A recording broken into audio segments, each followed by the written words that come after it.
धनंजय गिरी जी, आप ही के पास सबसे पहले आ रहा हूं। क्या झारखंड में हिंदू खतरे में है? देखिए, खतरे और ना खतरे की बात नहीं है। बात है कि आने वाले खतरे को समझने की।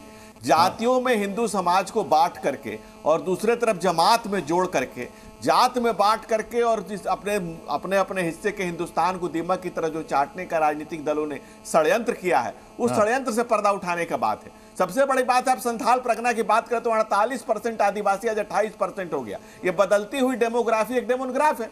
ये डेमोक्रेसी के लिए खतरा है, किसी भी स्वस्थ लोकतंत्र के लिए खतरा है। आज आप झारखंड में चले जाए तो वहां के आदिवासी संथाल परगना से लेकर के तमाम जगहों पर तबाही झेल रहे हैं कि ये हो क्या रहा है, ये कहां से रोहिंग्या आ रहे हैं, कहां से अलग अलग देशों से लोग आ रहे हैं, कौन इन्हें सह दे रहा है, किसकी सह पर ये आगे बढ़ रहे हैं। देखिए, तैमूरों ने तलवार रख दी है, राजनीतिक दल तैयार है उनके लिए। इस देश को अब ये तो ऐतिहासिक तथ्य है ना प्रत्युष जी, कि जब जब जहां जहां हिंदू घटा है तब तब तहां तहां देश बटा है। इसमें कहीं कोई छिपी छुपी बात नहीं है। और आप देखिए कि अगल बगल के देशों में क्या हो रहा है। आप वहां तो जाति पूछी नहीं जा रही है, वहां तो हिंदू है तो अब इस पर हमला किया जा रहा है।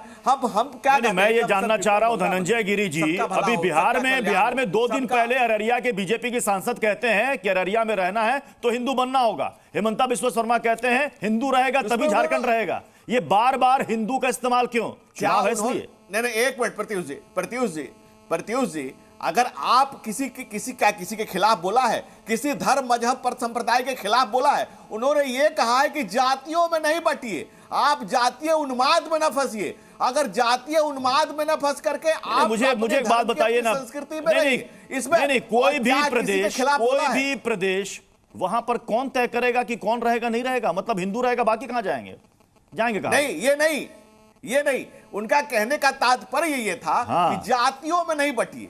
जातियों में नहीं बटिए, संप्रदाय को नहीं कहा, जातियों में नहीं बटिए। घुसपैठ रोकने की जिम्मेदारी किसकी है?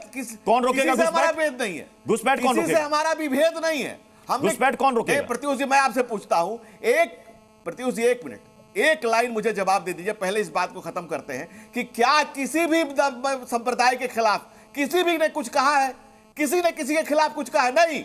उन्होंने सिर्फ इतना कहा है कि आप अलग अलग जातियों में अगड़ा पिछड़ा दलित मत बनिए, आप हिंदू बन करके रहिए। वो बयान हमने कई बार सुन लिया, उस पर हमने बहस भी कर ली, वो बयान सबने सुन भी लिया। नहीं, वो बयान हमने सुन भी लिया, सबने बहस भी कर ली। मैं आ रहा हूं आपके पास मोहन कर्माकर जी, क्या झारखंड में एक भी घुसपैठिया नहीं है? हाँ या ना? देखिए, सबसे पहली बात है, आज जिस घुसपैठिए की बात हो रही है, ये राज 15 नवंबर 2000 को हुआ और आज 24 वर्ष हो गया अलग राज हुए और लगभग 18 वर्षों तक किसी न किसी रूप से भारतीय जनता पार्टी ने यहाँ शासन चलाया। उस समय इसे घुसपैठिए की याद क्यों नहीं आई? उन्होंने इतने वर्षों में क्या कार्रवाई की? क्या केंद्र सरकार ने राज्य सरकार को कोई इसकी सूचना दी थी, कोई लेटर लिखी या कोई कार्रवाई करने के इसी तरह का प्रक्रिया उन्होंने बताया था? इतने वर्षों बाद आज इन्होंने कोई कार्रवाई नहीं की। दूसरी बात, आज जब ये चुनाव का समय आ रहा है तब ये घुसपैठ की बात कर रहे हैं, हिंदू मुस्लिम की बात कर रहे हैं, लोगों को आपस में बांटने की बात कर रहे हैं। देखिए, सीमा सुरक्षा की जिम्मेदारी किसके हाथों में है? केंद्र सरकार के हाथों में है। वहां सीमा पर किसकी एजेंसियां हैं? केंद्र सरकार की एजेंसियां हैं। वहां सीआरपीएफ है, बीएसएफ है, वहां जरूरत होगा तो आर्मी नेवी सब कुछ उतर सकता है।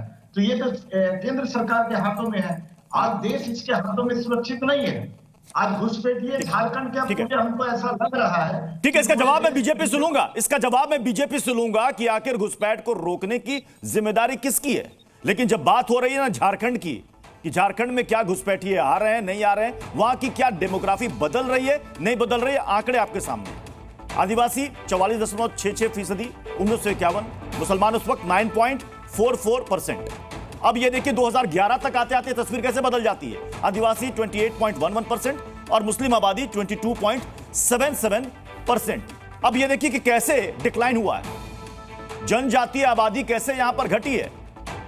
1951 को देखिए और साथ ही साथ आप देखिए 2011, कहां 44%, और अब 2011 में जो जनजातीय आबादी है आदिवासियों की वो 28.11% हो चुकी है। इसका कोई जवाब है मोहन जी? क्योंकि यही बात हाईकोर्ट ने आपसे पूछा है। हाईकोर्ट ने आपसे पूछा है कि जब बांग्लादेशी घुसपैठ से आप इनकार कर रहे हैं तो यह बताइए कि यह जनजातीय जनसंख्या कैसे घट गई? जवाब है आपके पास?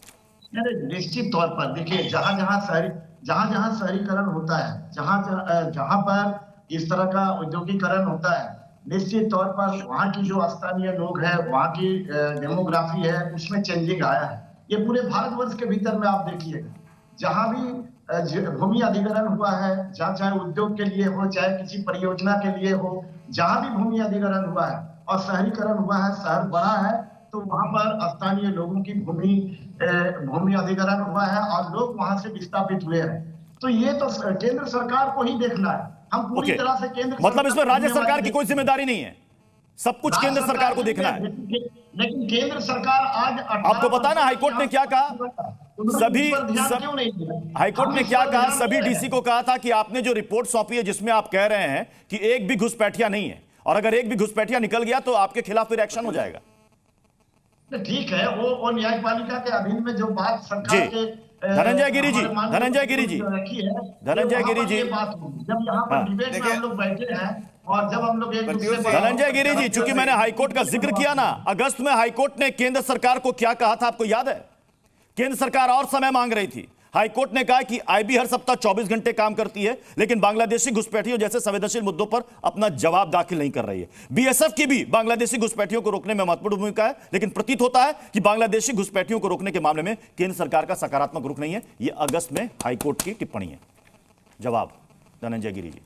देखिए, कर्माकर जी की दो बातों से मैं सहमत हूं। एक बात वो कह रहे हैं कि झारखंड की डायनेमिक्स भी बदल रहा है और पूरे देश के डायनेमिक्स बदल रहा है। ये बदलती हुई डेमोग्राफी डेमोग्राफ है, इस पर सबको देश को देखना पड़ेगा। दूसरी बात वो कह रहे हैं कि स्टेट के लॉ एंड ऑर्डर उनके बस की बात नहीं है, वो कोई भी कानून व्यवस्था उनके बस की नहीं है। ये बात वो भी जानते हैं और ये प्रदेश की जनता भी जानती है और जनता भी इस बात को मानती है, इसीलिए इनके यहाँ बची हुई है। दूसरी बात वो कह रहे हैं कि जब शहरीकरण होता है, औद्योगिकरण होता है, तो औद्योगिकरण होता है तो क्या आदिवासी से वो मुसलमान बन जाते हैं? क्या औद्योगिकरण का यही नतीजा है?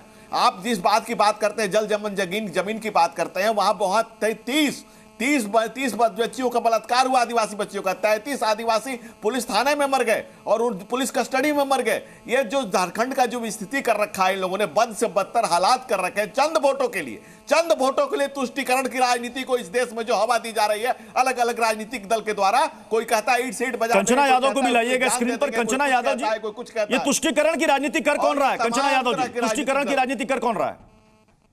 तुष्टीकरण की राजनीति कर रही है बीजेपी।